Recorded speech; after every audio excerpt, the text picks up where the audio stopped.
Assalamualaikum warahmatullahi wabarakatuh.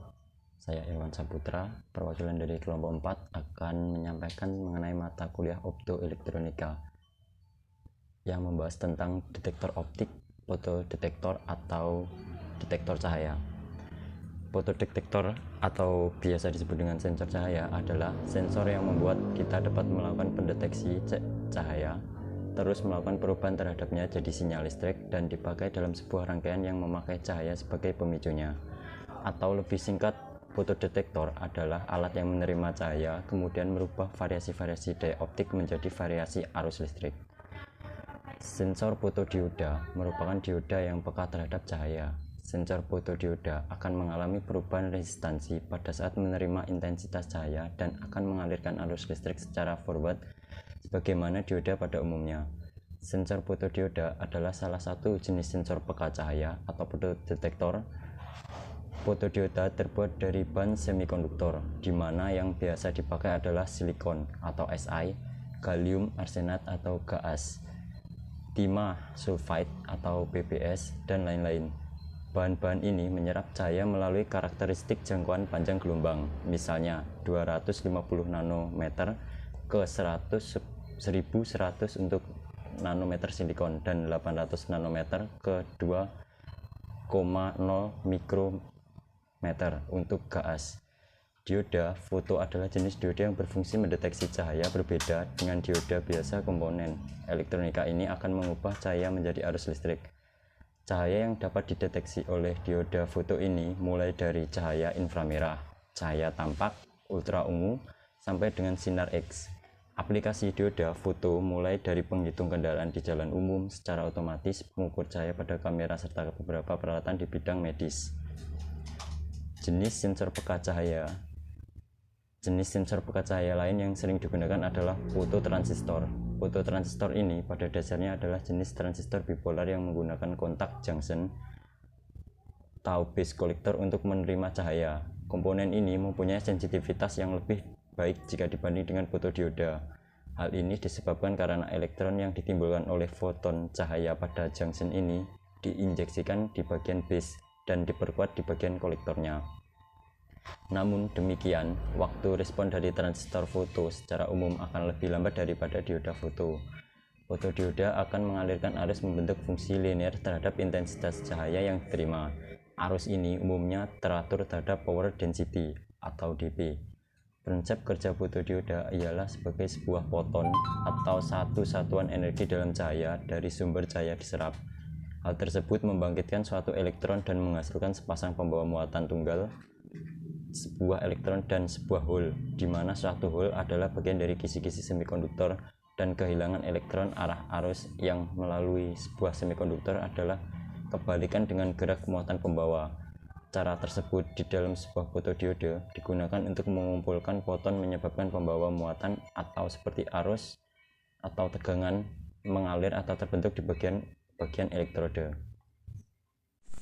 Ya, perkenalkan, nama saya Yoga Kusuma Sulistianto. Saya akan melanjutkan materi tentang fotodetektor untuk melanjutkan materi dari rekan saya Irwan Saputra. Yaitu materi selanjutnya adalah prinsip kerja fotodioda. Prinsip kerja fotodioda yaitu adalah cahaya dapat diserap melalui fotodioda.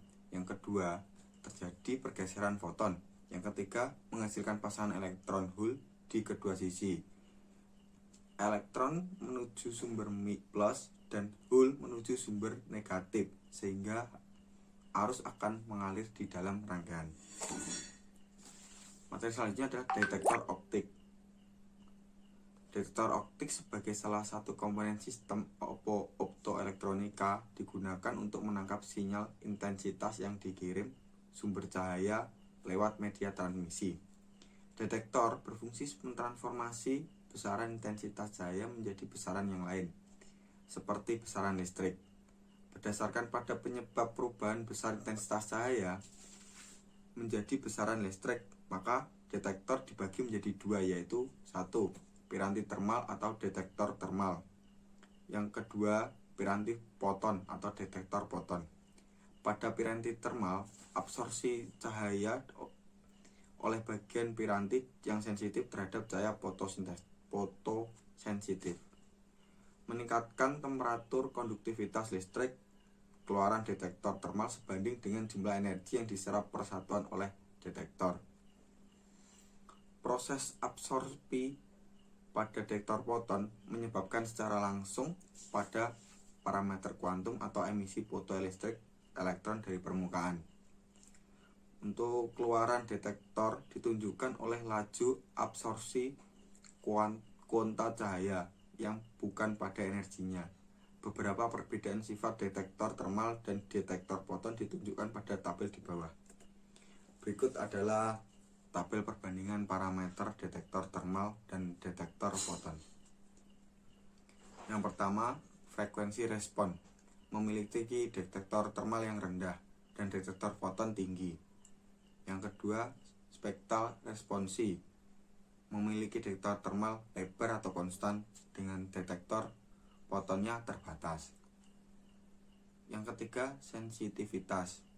Detektor termal rendah, detektor fotonnya tinggi. Yang keempat, temperatur operasional. Detektor termalnya di kamar, untuk detektor fotonnya di kriogonik. 5. Harga. Detektor termal ekonomis, detektor fotonnya mahal.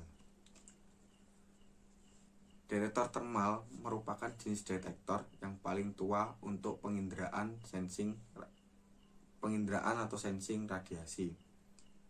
Pertama kali dibuat oleh Sir William Herschel ketika menggunakan termometer untuk mengukur radiasi inframerah dengan menggunakan prisma pada tahun 1800-an. Pada waktu yang sama, tahun 1825 menemukan termokopel dan Nobel atau pada tahun 1829 membuat termopel dari sederetan termokopel. Model detektor termal secara umum memiliki radiasi diserap oleh elemen sensing dengan kapasitas panas H dan dihubungkan dengan heat sink atau TS sama dengan konstan. Melalui heat conducting link berkonduktansi melalui thermal G. Bila laju absorpsi panas W, maka jumlah panas yang diserap selama interval waktu dt adalah WDT.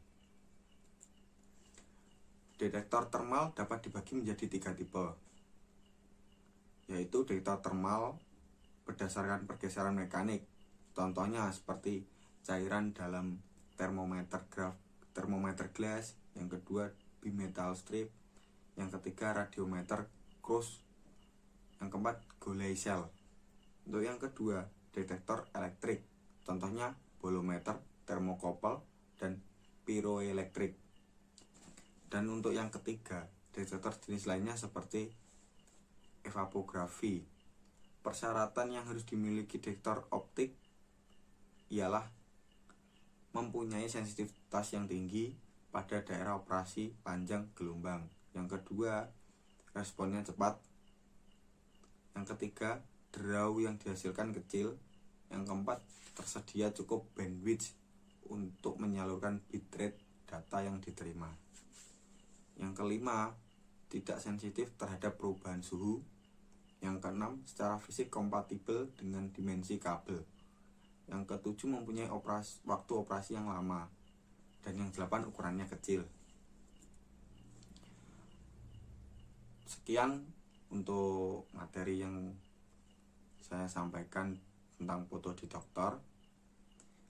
Jika ada kesalahan, kami mohon maaf, dan jika ada kekurangan materi, kami ucapkan terima kasih.